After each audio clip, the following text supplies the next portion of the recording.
Hello and welcome. Some 120 million people have lost their jobs in the last 8 weeks or so. A significant chunk of this are construction workers who also happen to be migrant labor. Now, construction workers are almost 60 million people at last count. So the question is, will these migrant labor and construction workers return to the sites that they were working in? What happens if they do not return or their return is delayed? Remember that construction contributes to almost 7% of India's GDP. To discuss this, I'm joined by Niranjan Hiranandani, Managing Director of Hiranandani Group, a leading Mumbai-based realtor. He is also the President of the Associated Chambers of Commerce, or ASSOCHAM. Mr. Hiranandani, thank you very much for joining us. Thank you, Govindrajan. It's a pleasure to be with you. Right. So tell us, the numbers are high. So first of all, what is your estimate of the number of construction workers who are migrant labor, who are likely now not there at the sites that they are supposed to be? I think the number of construction labor, according to me, would be more than 50% would now not be on the sites. And even the 50% which are there on the sites are actually wanting to go back home. So I would say that the numbers which would remain, or the residual which will remain, will be about 25% of what is needed, because the most of the people are petrified of what has happened. They're scared. They don't know what has happened and what has hit them, not able to understand this COVID situation, and are fearing for their lives.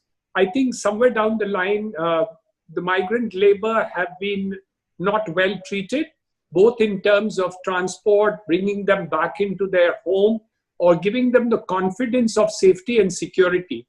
They live in small, crowded places. We did give them food in many cases. In our sites, we had more than 4,000 workmen who were there on the sites itself.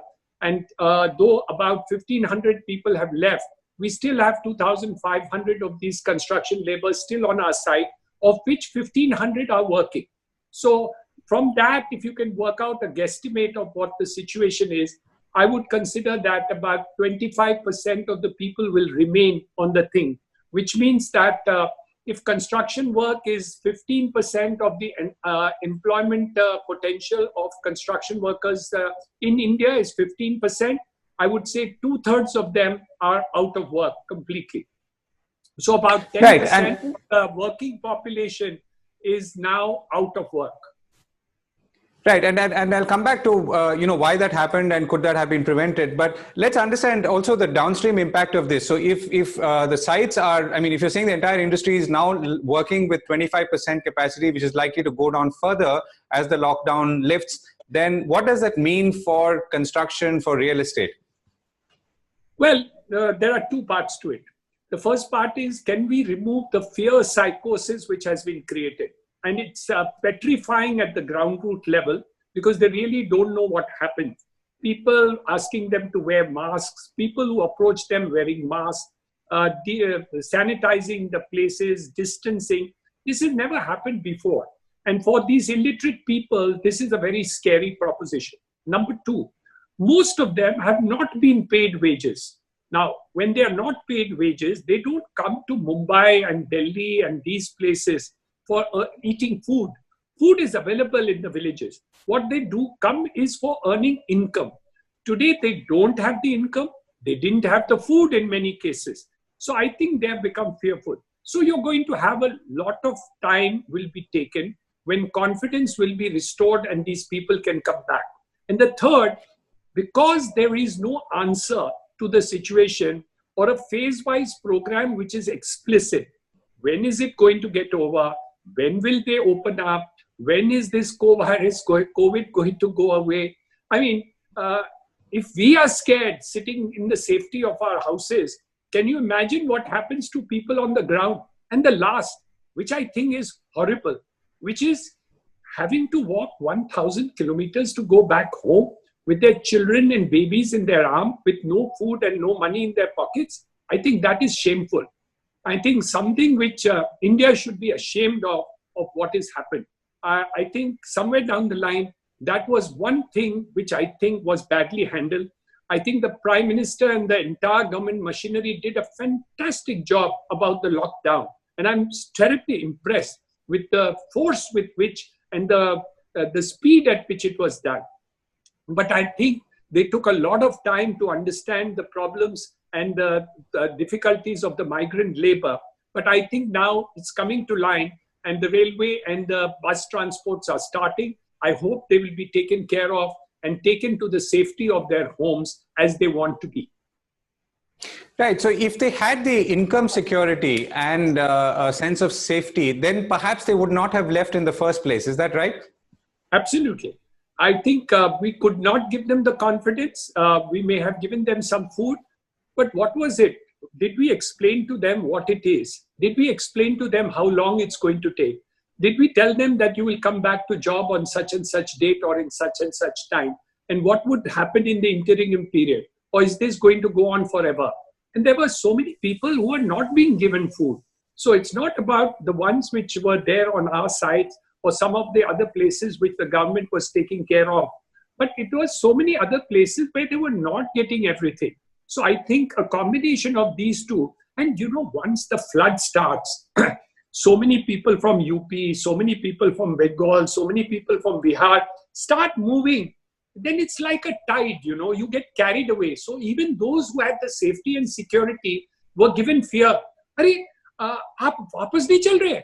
यहाँ क्या होने वाला है आपको पता है? So all that discussions which took place between the workmen, I have a driver who lived in the safety of my house and building, while my rest of my servants and other people were quite happy because they were looked after medically and otherwise. But one of them was in touch with one of their relatives who actually took a special transport of 5 persons in a vehicle and left for UP in the middle of the night without even informing us. So I think that was the kind of fear which sometimes comes about, and it's a herd mentality. Once it starts, it becomes a wave.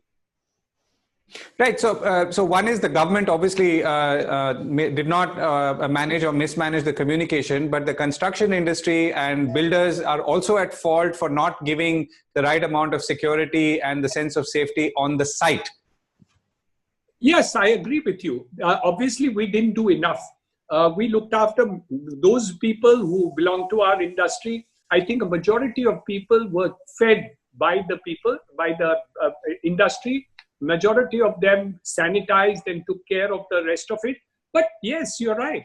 Ultimately, we could not give the necessary confidence because we ourselves didn't know how long everything was going to be locked down. So we really didn't know. And COVID is a new substance, which I don't think any one of us is very aware about. And yes, you're right. We couldn't also give the confidence to the workmen. I agree with you. Right. So we are talking about this in the context of getting back to work. And obviously now, even you're at 25%, it'll go down. But if things have to resume, that is, the economic activity is to resume, of which, as we said earlier, construction plays an important role, then people have to come back. So how are they? How is the industry going to do that? Or for that matter, how are you going to get the other 2,500 people back? So basically, the first stage of working will happen in the agricultural areas, where people will actually work on the farms for some time. They may be underemployed, but they can be employed over there because there is a lot of farming work which takes place in June and July in the northern and western regions. So that in the beginning 2 months, according to me, June and July will go away and disappear in this. Probably another half of them will be employed under the Manrega scheme, which the government has got. So my gut feel is that by August, September, you will start seeing people come back to work once the economy and other things are set back to work. But it all depends on the way the government phases the working process. And I think that is going to be extremely important. The Prime Minister's statement last night was brilliant. And I think the vision which he explained very clearly and the aggressiveness of the stimulus package, which he mentioned, gladdened my heart. We've been asking for it for a long time, and there was absolute silence. But I think yesterday he gave a clarion call to the entire fiscal issues and monetary issues of the government and the state. But do you know how that package is translating or getting transmitted to, let's say, the construction industry?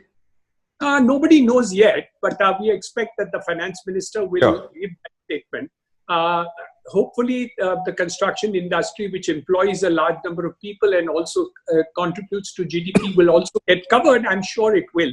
But it's not only about construction. It's about the entire gamut of the industry and business and commerce, which is going to be important, including logistics, including transport, including opening out of this, and also depends on the vaccine. Remember, until that doesn't come up, we are never going to be 100% okay. So too many uncertain factors, but I do believe that with a good stimulus package, a good monetary policy, and a clear-cut statement of how we are going to look after the people of our country and how you're going to put economy back on track has to be clearly defined very quickly. And that should be communicated. And we have the best communicator in the world. The Prime Minister is the best communicator. I have not yet seen somebody in this country carry the confidence which the Prime Minister creates in the minds of the people. And I think if that is communicated over a period of time, as he is now doing on a regular basis, I think we can bring confidence back earlier.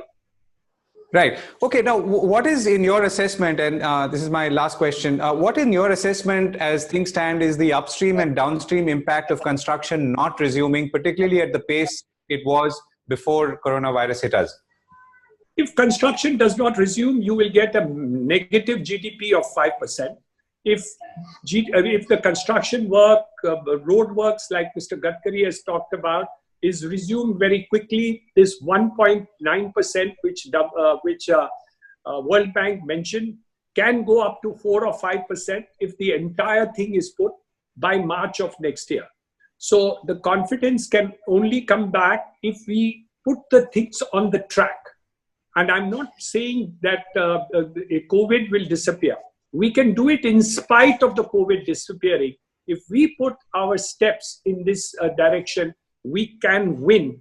As he said, Atma Nirbharta, Atma Bal, Atma Vishwas, the self-reliance situation, using our own strength and not to be scared of anything else that is happening is something that really, and the visionary statement of the economic side of our country is something I'm looking forward to. Right. Just a sort of extension of my earlier question. On site, obviously things are not going to be the same. You'll have social distancing, you'll have maybe fewer workers, maybe different shifts. Now, how is that going to evolve? And again, a sort of extension of an extension. What are the key lessons that the industry is taking away from this episode and the way it was managed? You have to adapt to the new story. This is a new world completely. Whether it's going to be a wedding or it's going to be a factory or it's going to be an office or it's going to be the construction working sites or everything, the world will change. And I don't think that life will be the same again. But Indians are very good at adapting, and I don't see any problem with doing it. We Hindus have got so many gods. I mean, the situation, we're quite used to different situations, different gods, different politicians, different things which are happening and all. So we know how to adapt very easily. And I think we will also adapt to the new situation. But that's not the end of the story. Can we convert this sorry situation into an opportunity, which the Prime Minister talked about? And that is what I'm looking forward to. Don't look at the downside of the situation. Look at it as an opportunity which China will lose, which the world will lose, but we will succeed. That is the promise that we have. Yeah, you mentioned gods, but the migrant labor perhaps are also looking towards their god, and perhaps that god was not exactly smiling in the last 6 to 8 weeks. So, Govindrajan, we must make up for that. Whatever we have done wrong, we are sorry for.